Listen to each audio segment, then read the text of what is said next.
I came home early because of the rain. That's the part one keep returning to, not the document, not the signatures, not the particular way my husband's hand moved to cover the paper when he heard my key in the lock. Just the rain. A summer storm that had rolled in off the river an hour ahead of schedule and canceled my site visit, sent me back across town in wet clothes with mud on my boots and no reason to be anywhere except home. If it hadn't rained, I would have been gone another 3 hours. I would have come home to dinner and a normal evening and whatever version of my life I was still living at that point. My name is Nora. I'm 38 years old, and I have spent most of those years being, above all else, a reliable person. I am a landscape architect with a small firm in Cedar Falls, Iowa, my own firm, built over 7 years from a one-woman operation in a rented office above a dry cleaner into something with 4 employees and a client list I'm proud of. I have a daughter named Maya who is 7 and believes firmly that frogs are underrated. I had a husband named Grant, who is 41 and manages commercial properties and has a laugh that fills a room in a way I had always loved. And I have a mother named Beverly, who is 64 and retired and has been, for as long as I can remember, the gravitational center of everything in my life. I walked into the kitchen and they were sitting at my table. My mother. My husband. A document between them that Grant covered with both hands the moment he saw me, a reflex, quick and practiced, the reflex of someone who has done this before and has a system for interruptions. My mother's hands stayed perfectly still on the table. She looked at me with an expression I knew well, the expression she used when something was happening that she had already decided how to explain. "You're home early," she said. "It rained," I said. I looked at Grant's hands, flat on the paper. He looked back at me with something in his face I couldn't immediately name. Not guilt, not fear, something older and more complicated than either. The kitchen smelled like the coffee my mother had made, the specific brand she bought and brought with her whenever she came, as though my coffee were inadequate and she had simply stopped mentioning it. "What is that?" I said. Neither of them answered immediately. That pause, 3 seconds, perhaps 4, told me more than any answer would have. I set my bag down on the counter. I crossed to the table. I put my hand on the paper and I looked at my husband and I said, very quietly, "Move your hands, Grant." He moved them. Let me tell you about the woman I was before I walked into that kitchen. I was competent. I was organized. I was the person who remembered everyone's appointments and kept the household running on a schedule that left room for Maya's swim lessons and Grant's work travel and my mother's weekly Tuesday visits, which had been a fixture of our life together since Maya was born and which I had arranged around and accommodated and considered a normal feature of the landscape, the way you consider a hill normal after you've been walking around it long enough. Beverly had moved to Cedar Falls from Des Moines 8 years ago, when I was pregnant with Maya. I had not asked her to. She had presented it as a decision she had already made, had found an apartment, arranged the move, mentioned it to me the way you mention something that is already done and therefore not a subject for discussion. I had told myself it was love. I had told myself that a grandmother wanting to be near her grandchild was a simple and uncomplicated good thing, and that the particular sensation in my chest when she told me, something between gratitude and the closing of a door, was simply the complicated texture of adult family relationships, not a signal worth examining. She was good with Maya. This was the thing that made everything else difficult to hold clearly. She showed up reliably, brought the right snacks, remembered the names of Maya's friends with a precision that made Maya feel genuinely seen. She had opinions about everything: Maya's diet, Maya's school, the way Grant and I divided childcare, the client I was spending too much time on, the kitchen renovation I was planning wrong. But she delivered these opinions with such practiced reasonableness that refusing them felt like a personal failure of generosity rather than a reasonable assertion of autonomy. I had learned, over years, to absorb her opinions the way you absorb weather, something that happens to you that you don't take personally, that you wait out and then continue. Grant had learned this too, or so I believed. The first sign I had chosen, successfully, not to examine arrived 14 months before the kitchen. Beverly had called me on a Tuesday afternoon, not her usual visit day, which I noted but didn't comment on, and said she needed to talk to Grant about something financial. A question about her retirement accounts, she said. She wanted a man's perspective, she added, in the way she sometimes said things that were simply true about how she saw the world, with no acknowledgement that they might land differently in someone else's ears. I had told her Grant would call her back. I had passed the message along. Grant had made the call.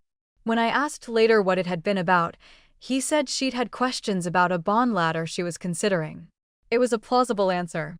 Beverly was meticulous about her finances. I had filed the explanation and moved on. Looking back now, I understand that I filed it without really opening it.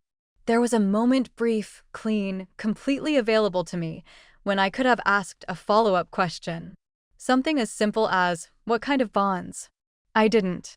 Not because I trusted the explanation exactly, but because asking would have required me to admit I had a reason not to trust it. And the version of me that the household required, steady, accommodating, the axis everything else rotated around, didn't have reasons not to trust her husband or her mother. She was above that particular kind of suspicion. She had been performing that elevation for long enough that she had mostly stopped recognizing it as a performance. There were other moments. There always are. Grant came home one evening with the specific energy of someone who has been having a conversation and stopped having it the moment they walked through the door. I recognized this not because I was suspicious, but because I knew his body after 9 years, the way you know the floor plan of a house you've lived in long enough to walk it in the dark. He was carrying something.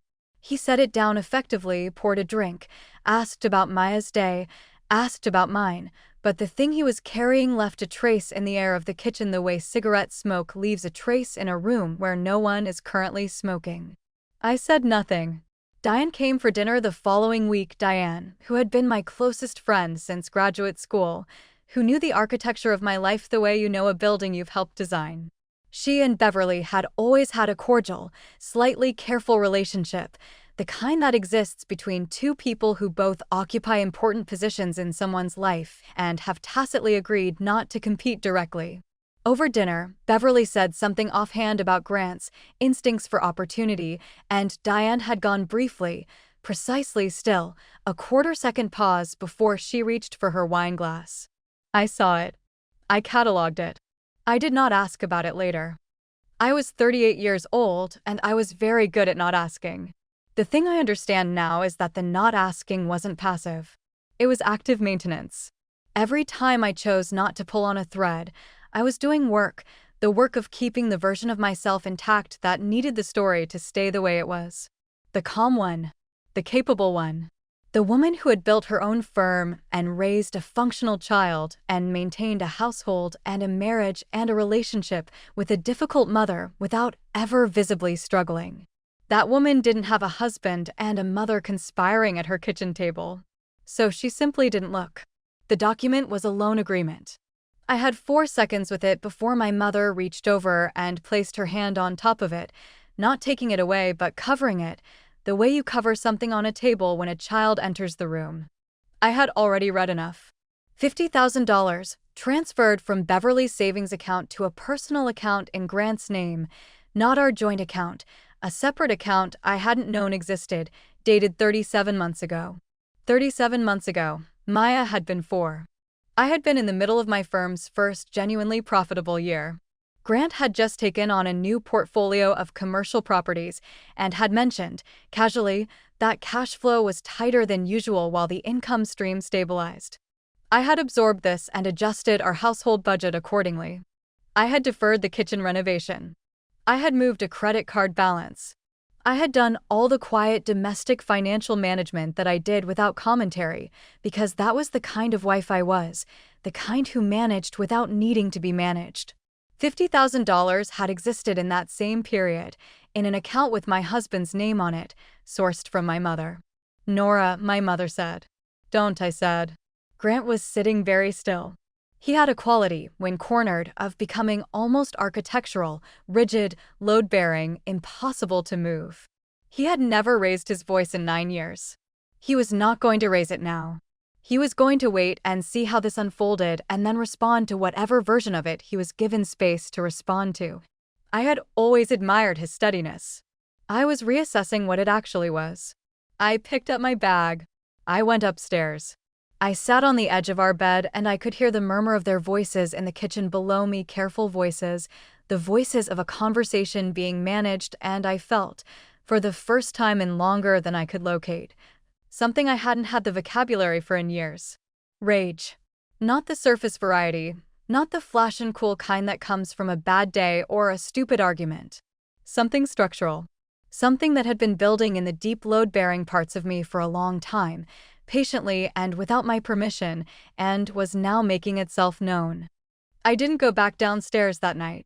I heard Beverly leave, the particular sound of her departure, the careful closing of the front door that she always performed when she was making a point about her own considerateness.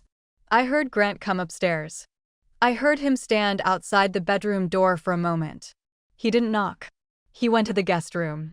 I lay in the dark and thought about 37 months and what they contained, and I didn't sleep until nearly 4 in the morning. The next day I called into the office, rescheduled my morning, and drove to the county records office. I want to be precise about why I did this before I confronted either of them. It was not strategy, not exactly. It was that I had learned from years of watching my mother operate that going into a conversation with Beverly without documentation was like going into court without evidence. She was a woman who had spent her career as a school administrator, which meant she understood institutional power and how to redirect it. She did not lose arguments. She absorbed them, reclassified them, returned them to you in a shape you hadn't planned for. If there was one loan agreement, there was a possibility of more. I needed to know the full perimeter of the thing before she could begin the work of minimizing it. What I found at the records office was not, as it turned out, in the records office. But the call I made from the parking lot to a financial attorney whose name I had looked up that morning started a process that would, over the following 3 weeks, reveal that the $50,000 loan was not the only financial arrangement between my mother and my husband that I hadn't known about. There was a second transfer. $18,000, 14 months ago. The same personal account. I sat in my car in the parking lot of the county records office with my phone in my lap and the attorney's voice in my ear, and I thought about the Tuesday call about bond ladders. A bond ladder. I had believed that. I had taken it and filed it and moved on, because the version of me that everyone needed me to be, including myself, didn't open filed things and look at them again. I called Diane. She answered on the second ring. I said her name and then I said, "I need you to tell me what you know." The silence that followed was approximately 2 seconds long. 2 seconds is not very long. It was long enough. Nora. Diane. Another pause. When she spoke again, her voice had the particular texture of someone who has been waiting for a phone call and has not enjoyed the waiting. "How much did you find?" That was not the response of someone who didn't know anything. Something tightened in my chest, not surprise, which would have been cleaner, but something more like the physical sensation of a thing you have been holding at arm's length finally arriving at your body. I had known, I think, when I saw her go still over the wine glass at dinner. I had known and I had not known, simultaneously, for weeks. "Tell me everything," I said. Diane had known for 6 weeks. She said this with the directness of someone who had decided, in the moment of being asked, that the only remaining dignified option was complete honesty. She had found out by accident. She and Beverly had run into each other at the farmer's market, a chance encounter that had somehow evolved into coffee, during which Beverly had said something that Diane had initially taken as a casual remark and had spent the subsequent 6 weeks realizing was not casual at all. Beverly had mentioned, with the offhand precision she used when she wanted something heard but not directly acknowledged, that she had helped Grant sort some things out and that she hoped Nora was finally in a more stable place. The phrasing "finally in a more stable place" had lodged in Diane's mind like a splinter, working its way deeper over the following weeks. She had not asked Beverly to elaborate. She had gone home and tried to convince herself it meant nothing. She had not called me. "I didn't know what I was actually dealing with," she said. "I thought maybe it was just Beverly being Beverly." "I didn't want to." "You didn't want to tell me something that would hurt me," I said. "Yes. And you decided that not knowing was better for me." A long pause. "I made a mistake," she said. I believed her. I also understood, with a clarity that had nothing to do with anger, that believing her and forgiving her were separate processes that would need separate time. I set that aside and told her what I needed. Over the following 2 weeks, I moved carefully.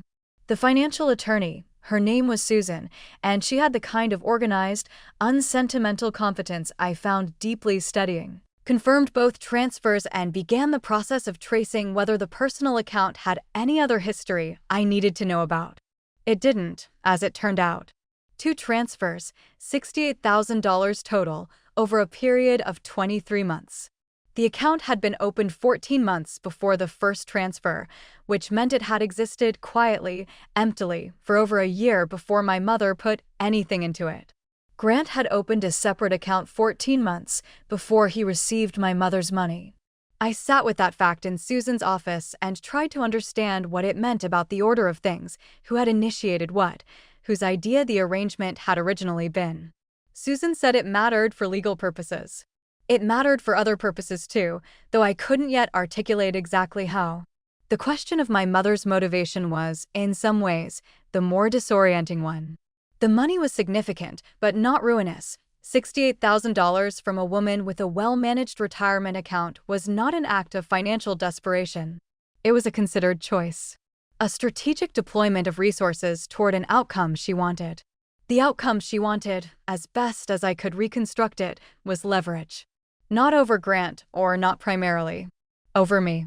Beverly had always operated by the logic that support creates obligation. She gave things her time, her presence, her opinions, her money, ultimately, and the giving accumulated into a kind of debt that she never named directly, but referenced constantly. In the form of the particular look she used when I made a decision she disagreed with, or the slight pause before she responded to something I said that told me her agreement was conditional. I had grown up understanding this logic and navigating it and calling it love, because I didn't have a different word available for it. What I understood now, sitting in Susan's office with a printout of 2 wire transfers on the table in front of me, was that she had extended this logic to include my husband. She had found a gap in my marriage, Grant's financial anxiety, his need to feel capable and independent, and she had filled it, quietly and privately and in a way I would never see unless I came home early because of rain. She had made herself indispensable to him the way she had always made herself indispensable to me. And in doing so, she had ensured that any conflict between us would find Grant already on her side of the ledger. That was the part that took my breath away, when I finally saw it clearly. Not the money, the architecture. She had been building this for 3 years. Patiently, methodically, in the spaces I had been too busy or too carefully and curious to examine. And the reason it had worked was the same reason everything she had ever done had worked, because I had spent my entire life being the woman who held it together. The woman who didn't make scenes or ask destabilizing questions or look too hard at the infrastructure of her own life. She had built on my blind spot the way you build on solid ground. I met with Susan twice more. I spoke to Grant once, briefly, asking him to give me 2 more weeks before we had the real conversation. He agreed with the exhausted compliance of someone who has been living inside a secret and is relieved that the secret is almost over. I did not speak to my mother. I let her call go to voicemail twice. I listened to both messages, careful, slightly injured, the voice of a woman who has done nothing she considers wrong and is waiting for me to come to my senses. I saved them both.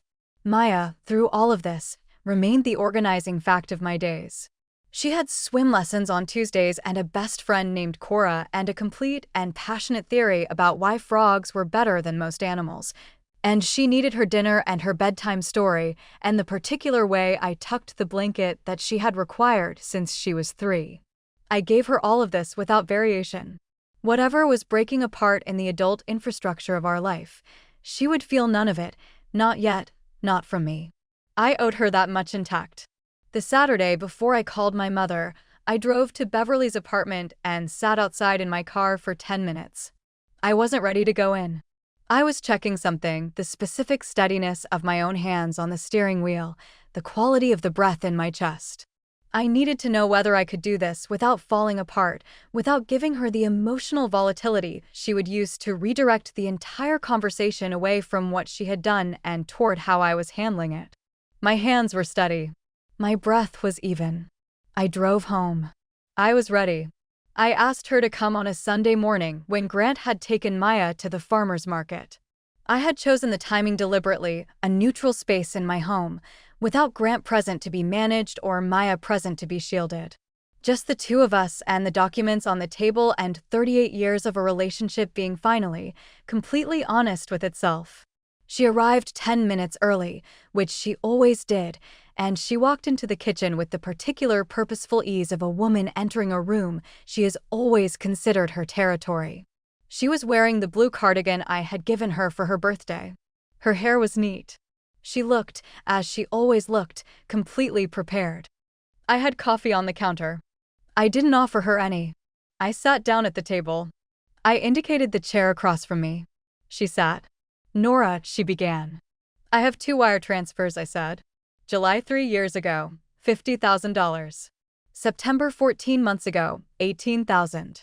Both from your savings account to a personal account in Grant's name that I wasn't aware existed. Susan Riley has the documentation. Something moved across my mother's face, not surprise, not quite. More like the adjustment a person makes when a conversation begins at a different point than they had prepared for. I was helping your family, she said. Her voice was level. She had had time to prepare and she had used it.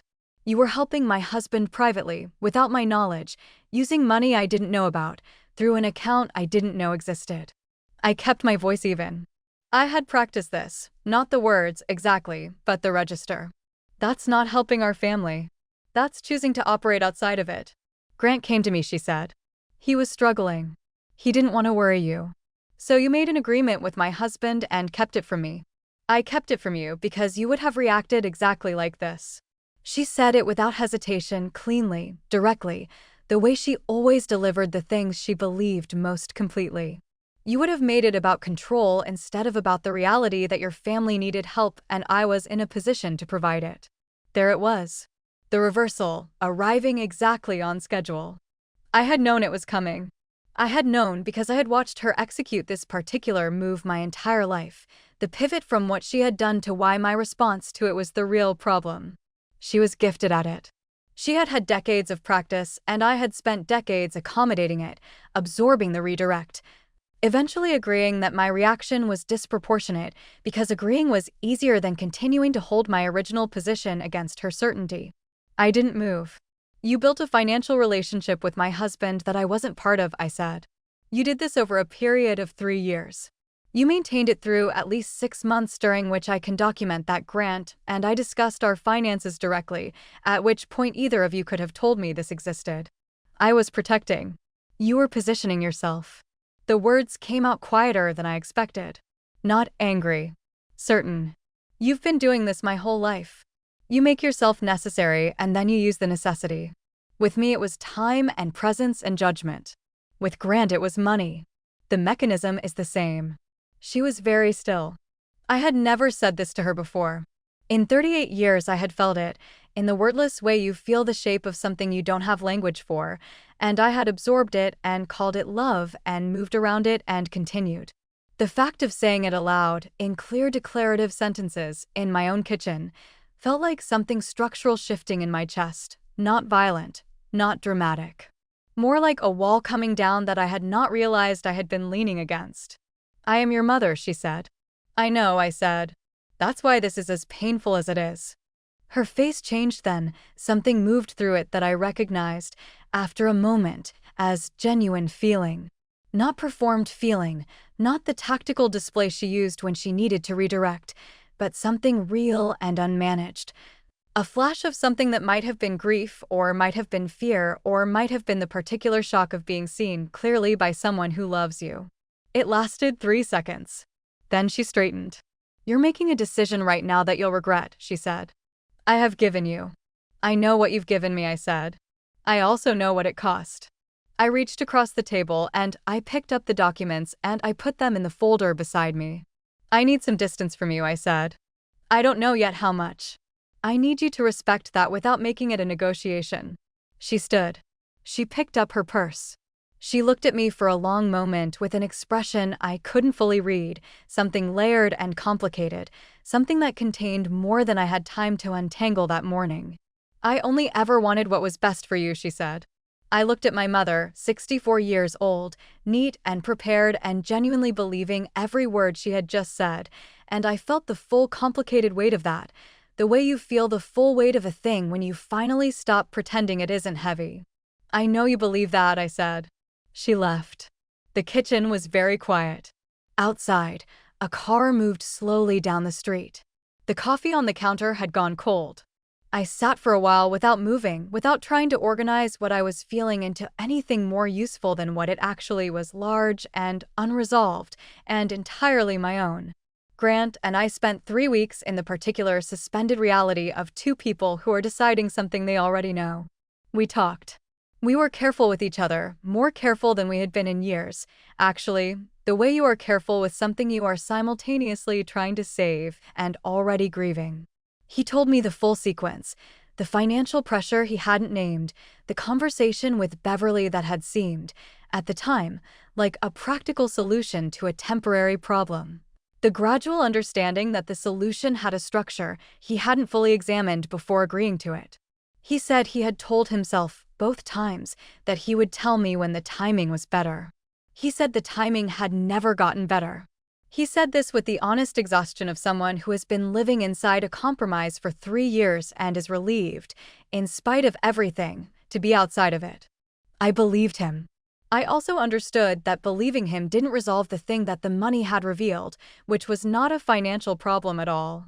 We had been two people maintaining the surface of a marriage without maintaining the interior of it, without having the hard conversations, without naming the pressures, without creating the space where someone could say I'm struggling and trust that the response would be partnership rather than management. Grant had gone to my mother because going to my mother had felt safer than going to me.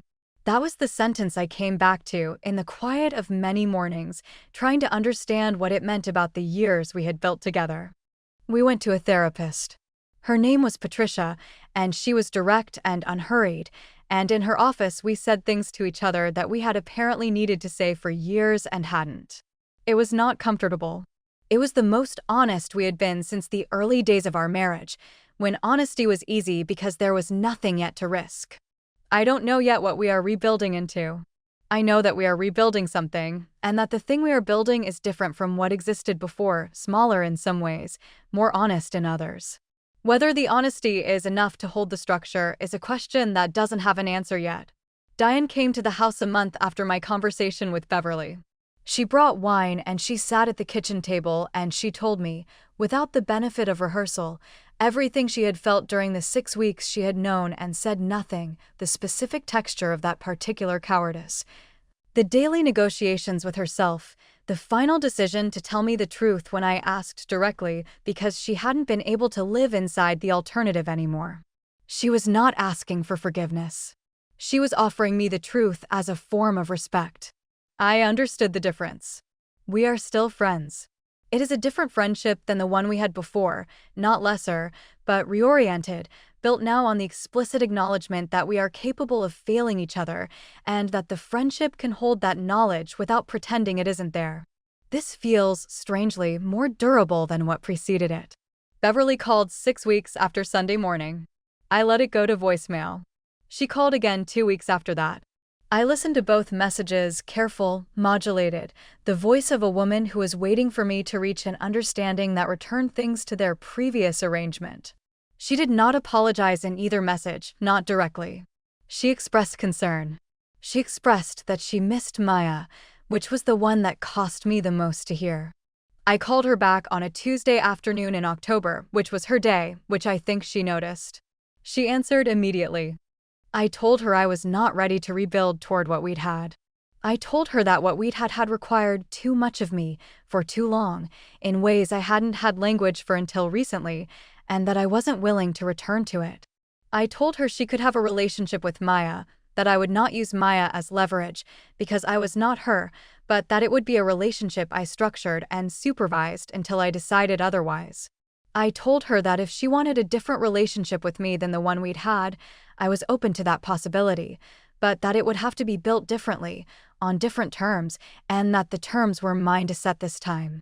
She was quiet for a long moment. I don't know how to be your mother in a different way, she said. And in her voice, underneath the careful control, There was something that sounded like the truth, real bewilderment, genuine loss, the sound of a woman who had spent 64 years operating by a logic that had worked in her accounting. Because I had always eventually absorbed it. "I know," I said. "I'm giving you the chance to learn. I don't know if she will. I don't know if the woman my mother is at 64 is capable of the kind of revision I'm describing. Some people's architecture is too load-bearing to change without the whole structure coming down. I am trying to hold open the possibility that she surprises me. But I am done building my life around the hope that she will." Maya asked me, one evening in November, whether Grandma Beverly was coming for Thanksgiving. I told her that Grandma Beverly was going to come for a shorter visit this year, on a different day. Maya considered this with the serious, pragmatic attention she applies to most information and said, "Is she in trouble?" I laughed, genuinely, completely, the kind of laugh that arrives when a 7-year-old manages to be accidentally precise. "A little bit," I said. "But we're working on it." Maya nodded with the satisfaction of a person who has received a sufficient answer. I went back to the dinner I was making. The kitchen smelled like garlic and olive oil and the particular clean cold of a November evening coming through the window I had left open an inch. The light was the good kind, low and amber, the kind that makes a room look like a place where things are all right. I had built this kitchen. I had chosen the tile, the hardware, the placement of the window above the sink that caught the western light at exactly the right angle in the late afternoon. I had done this work before I knew I needed it to be mine. It was mine. The garden was mine. The firm was mine. The 7-year-old with strong opinions about frogs was mine. And the woman standing at the counter, making dinner in her own kitchen without arranging herself around anyone else's idea of who she should be, she was mine too. I was just beginning, at 38, to understand what that meant. Beverly never thought she was doing anything wrong.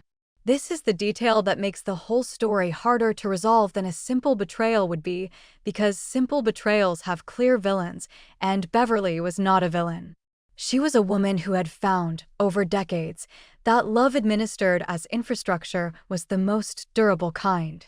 She had built her relationship with Nora the way you build a dependency, by being there first, by anticipating needs before they were named, by making herself so woven into the architecture of Nora's life that removal felt structurally dangerous. The money given to Grant was not a departure from this pattern. It was the pattern extended to a new subject. What Beverly feared, and this is worth sitting with, was irrelevance. Her retirement had removed her institutional authority. Her daughter's competence had made her practically unnecessary. The move to Cedar Falls 8 years ago, the weekly Tuesday visits, the coffee she brought because Nora's was inadequate, these were all, underneath the surface of generosity.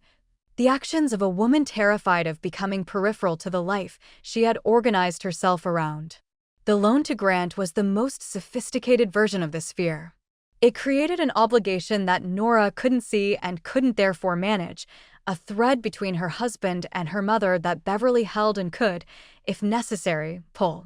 The marriage's vulnerability was not Grant's financial anxiety, that was the opening, not the wound. The wound was the silence that had grown around difficulty over 9 years of a partnership, where one person managed everything so efficiently that the other person stopped believing their struggles were worth mentioning. Grant had not gone to Beverly out of disloyalty.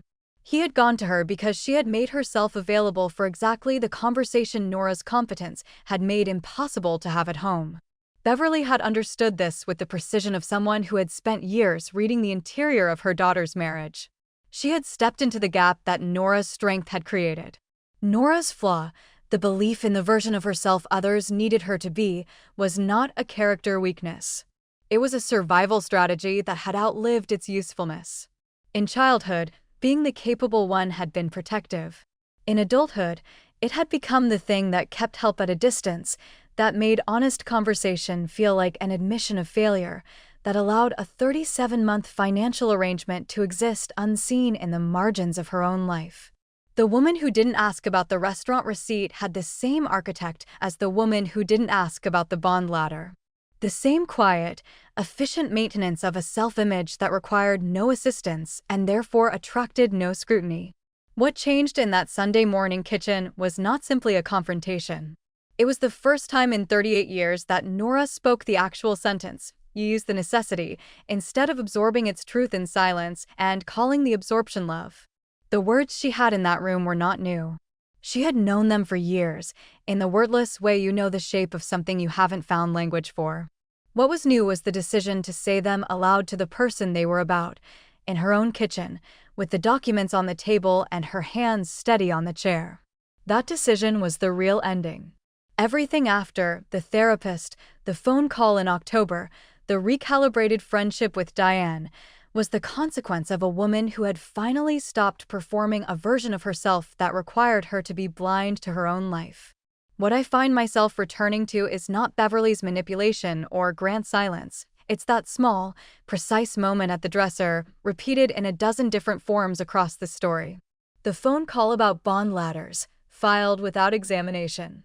Diane going still over a wine glass, noted and set aside. The specific choice, made daily and quietly, to be a woman things could not be happening to.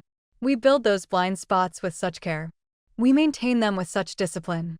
And we call the maintenance stability, call it maturity, call it the reasonable accommodation of adult life, when really it is the ongoing cost of an identity we decided, somewhere early, we needed to keep. Beverly could only do what she did because Nora had spent years making herself impossible to worry about. That's not blame. That's the architecture of how certain kinds of harm find their way in, not through force, but through the gaps we leave when we're too busy being strong to be honest. What does it take for you to ask the question you've been filing away? How much longer are you going to call the silent strength?